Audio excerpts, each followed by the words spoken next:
E aí galera, tudo bem? Como é que vocês estão? Hoje aqui nós temos uma videoaula sobre a Grécia, tá? Um resuminho básico que eu fiz aqui pra vocês sobre a Grécia Antiga, que a gente vai começar a trabalhar hoje. Vamos terminar só na próxima aula, só no próximo videoaula, tá bom? Começando então, formação do mundo grego, né? De onde que vem esses gregos? Então, as principais fontes históricas que a gente tem, ó, e estudo desse período, são baseadas nas descobertas arqueológicas e também em dois poemas bem famosos aí que são direcionados ao Homero, que é a Ilíada e a Odisseia, tá? A Ilíada contando a história da Guerra de Troia, e a Odisseia, que seria a viagem toda de retorno do Ulisses, que é um grande herói dessa guerra, o cara que deu a ideia do cavalo de Troia, por exemplo, voltando para sua casa. Então é bem bacaninha. Ah, senhor, pode assistir o filme lá, a Ilíada lá, a Guerra de Troia, que tem o Brad Pitt e tal? Pode assistir. Tem algumas ressalvas, assiste, é divertido. Tem um filme também da Odisseia, tem, é bacana, vai assistir também. Tem série de Troia também. Tudo relacionado a esses gregos, é muito comercial, é muito bacana. E a gente consome muito isso. A gente acha muito interessante essa questão cultural que eles desenvolveram. É bem bacana. Mas aí, no caso, então, essas duas obras são importantes para a gente entender a constituição de todo esse povo, que na verdade são vários povos ali que começaram a habitar a Grécia, tá? Vou citar aqui os principais e alguma característica deles, tá bom? Então nós temos os cretenses, né, que habitavam a ilha de Creta e desenvolveram bastante o comércio marítimo na região, tá bom? Depois os aqueus eles vão chegar, né? E eles dominaram a civilização cretense, acabando até tendo uma fusão entre essas duas, que seria a civilização creto-micênica, né? A fusão dos cretenses com esses aqueus, que eram da cidade de Micenas, por isso que daí nós temos essa civilização creto-micênica. E os jônios, que dentre as principais cidades que eles fundaram aí, a mais conhecida e importante seria Atenas, tá bom? Os eólios fundaram a cidade de Tebas e se integraram às civilizações creto-micênicas ali. Então eles chegaram numa boa, pacificamente, começaram a integrar toda aquela região. Já os dórios, que deram origem depois aos espartanos, eles não chegaram assim nessas invasões pacíficas, não. Eles destruíram a civilização creto-micênica, e após isso houve um considerável retrocesso da vida urbana, ou seja, depois que os dórios chegaram invadindo e destruindo todas as cidades, expulsando todo mundo fugiu das cidades e foi para o campo.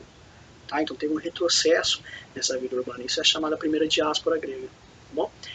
E aí como é que eles vão viver a partir disso? A partir do momento que eles foram expulsos das cidades? Eles vão viver nos genos, tá? Clãs patriarcais, que a gente já sabe o que é um clã, a gente já entende como é que funciona um grupo patriarcal, uma sociedade patriarcal, né? Seminômades e pastores, todos ali de mesma origem, vivendo ali no campo, tentando sobreviver, tá bom? Aí com o desenvolvimento e o crescimento desses gêneros, a junção de diversos gêneros, foram surgindo tribos, e essas tribos também foram se aliando, e a população crescendo, até que a gente tem a formação das cidades-estado, que a gente entra num período mais importante da história da Grécia. Cidade-estado. O que é uma cidade-estado? A gente já viu, sim, nós já vimos cidade-estado quando a gente falou de diversas civilizações ali na Mesopotâmia, por exemplo. É o mesmo sentido aqui, a cidade-estado, que é uma cidade que tinha independência política e militar.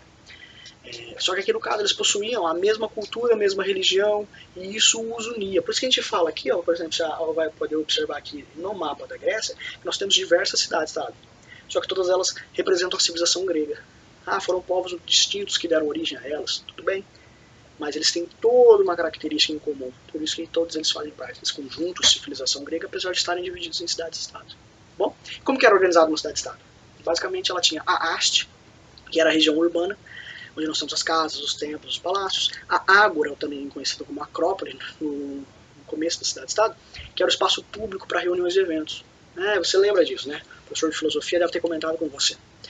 Que aqui que rolam discussões políticas e também toda uma questão artística também vai se desenvolver nessa ágora. É o centro político mesmo, o coração da cidade-estado. E a Cora, que seria a parte rural, um pouco mais distinta aí, mas que faz parte também. E aí, finalizando essa aula aqui, eu vou falar para vocês das duas principais cidades-estado, que todo mundo sempre lembra, todo mundo conhece, tá bom? Que é a Esparta e Atenas. Começando por Esparta. Então, desde a sua fundação pelos dórios, Esparta foi uma cidade militarista e oligárquica, tá bom? Pensa nisso. Militarista, essa é a questão importante. Você consegue encontrar no YouTube aí como é que era o treinamento de um soldado, desde cedo, desde criança, bem bacana, tá bom? O Estado espartano tinha como papel a formação de cidadãos em um modelo ideal de soldado. Então todo espartano era um bom soldado, porque ele era treinado e educado para isso. Vocês sabem disso.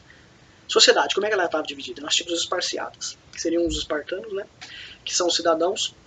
Eles são os mais importantes nessa sociedade toda, tá? representam o exército também as questões políticas. Depois os periecos, que são homens livres, praticam comércio, artesanato, mas não têm direito político, tá bom?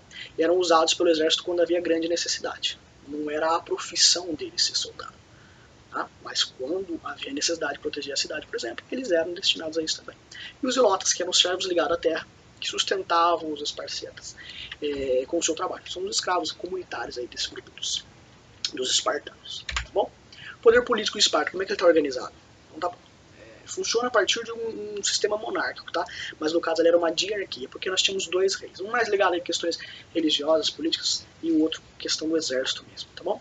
E aí você fala assim, professor, assistiu o filme lá dos 300, né? 300, fala 300. Eu sei do que você tá falando. Tem, você não percebe? Quem que é o nosso querido Leônidas? O Leônidas é um dos reis, o que representa o exército. E ele que vai lá lutar, junto com os seus 300. Hã? Lembra disso? Bacana, né?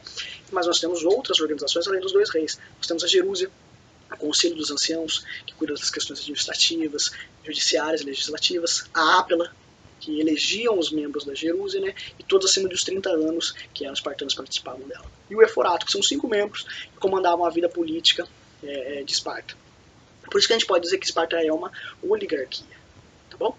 É um grupo que governa, não são só os dois reis, muito menos um só, tá bom?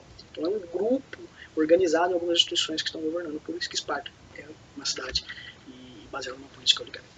Belezinha? Tranquilo? Só resumir, dando continuidade, então, Atenas, fundada pelos jônios, ela se dedicava à navegação e desenvolveu uma marinha muito forte. Porque se você observar aqui no mapa comigo, Esparta está aqui, ó, Atenas, bem próximo ao mar. Ela se utilizou disso para se desenvolver. O seu comércio marítimo muito importante, a sua marinha muito forte também. Então os soldados, o exército espartano era muito poderoso, mas a marinha ateniense era muito forte também. Mais pra frente a gente vai ver um choque entre essas duas cidades também, tá bom?